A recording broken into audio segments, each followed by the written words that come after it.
olgan bilimlarimizni amaliyotga qo'llash uchun qurollanib boryapmiz desak ham to'g'riroq bo'ladi. Metodika nuqtai nazaridan biz ancha o'sdik deb o'ylayman. Ozgina qo'rquv bo'ldi, qanaqa ekan, nima ekan tushunmadik. Ertasiga tushunib oldik, QR kod orqali kirishlarimiz, chiqishlarimiz. Jamoa uchun pedagogik psixologik jarayonni tubdan yangilashimiz kerak.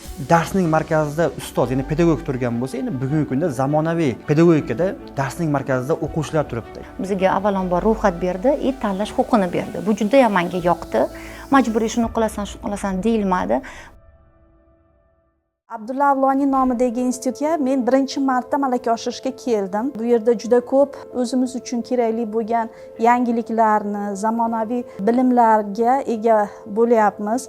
Bu yerdagi bizga darsga kirayotgan har bir pedagogni kasb mahorati juda ham yuqori darajada, qiziqtiradigan savollarimizga dars jarayonlarida javoblarni topyapmiz. Va biz mana shu joyda olgan bilimlarimiz asosida o'zimizni maktabimizga qaytganimizdan keyin olgan bilimlarimizni amaliyotga qo'llash uchun qurollanib boryapmiz desak ham to'g'riroq bo'ladi. Malaka oshirish kurslarida o'rganayotgan eng asosiy metodlarimizdan biri bu albatta Bloom metodi va nima uchun metodi. Menga eng yoqqan metodlar ayni paytda shular bo'lyapti. Nega? Chunki sababi bular nafaqat o'qituvchiga, balki o'quvchiga ham juda ham keng foydasi tegadigan metodlarni o'zim uchun topdim, o'zim uchun kashf qildim. Yutuqlarimiz, misol uchun, oyda boshidagi darajamizga qaraganda bugungi kundagi darajamiz juda ham katta farq qiladi. Men bilim nuqtai nazaridan aytmoqchi emasman. Men uslub, ya'ni metodika nuqtai nazaridan aytmoqchiman. Metodika nuqtai nazaridan biz ancha o'sdik deb o'ylayman. Eng katta yutug'imiz shu bo'ldi. Nazorat juda ham kuchli.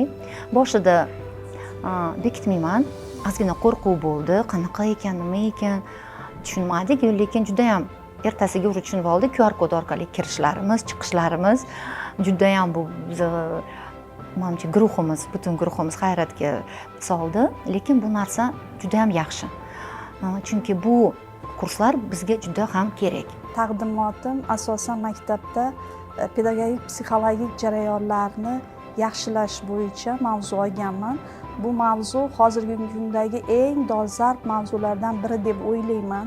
Nimaga? Chunki yangi O'zbekistonda yangi mana shu maktablarda ta'lim tizimini to'g'ri yo'lga qo'yishda aynan pedagoglar jamoa uchun pedagogik psixologik jarayonni tubdan yangilashimiz kerak. Va bu bo'yicha o'zimni maslahatlarimni, o'zimni fikrlarimni, o'zimni vazifalarimni mana shu taqdimotimda ko'rsatib berish niyatim bor. Birinchi o'rinda men dunyoqarashimni o'zgartirdim. Bu malaka oshirish jarayonida. Nega? Chunki avvallari darsning markazida ustoz, ya'ni pedagog turgan bo'lsa, endi bugungi kunda zamonaviy pedagogikada darsning markazida o'quvchilar turibdi. Ya'ni biz o'quvchilarni eng avvalo to'g'ri yo'naltira olishimiz kerak. Va ularni o'z ustida ijod qilishga, kreativ yondashishga, o'sha mavzu nuqtai nazaridan tanqidiy yondashishga undashimiz kerak. Malaka kursini o'tganimizdan keyin taqdimot tayyorlashimiz kerak. Bizga avvalambor ro'yxat berdi, tanlash huquqini berdi. Majburiy shuni qilasan deyilmadi. Bu juda ham menga yoqdi. Men tanlagan mavzu bu maktablarda ta'lim sifatini ko'tarish xalqaro tadqiqot PISA orqali. Bu yil 2025-yil O'zbekistonimiz ikkinchi marta PISA xalqaro tadqiqotida qatnashdi. Umuman ta'lim sohasida ishlayotgan har bitta kadr bu yerga kelgandan keyin o'zi uchun kerakli bo'lgan barcha yangiliklarni o'zlari bilan olib ketadi va uni o'zini ishlab turgan pedagogik jamoasiga yetkazadi va ta'limda bir yangiliklarni, yangicha bir qarash, yangicha bir ruh ana shu joyga olib kirish va o'qitish sifatini yaxshilashga xizmat qiladi deb o'ylayman.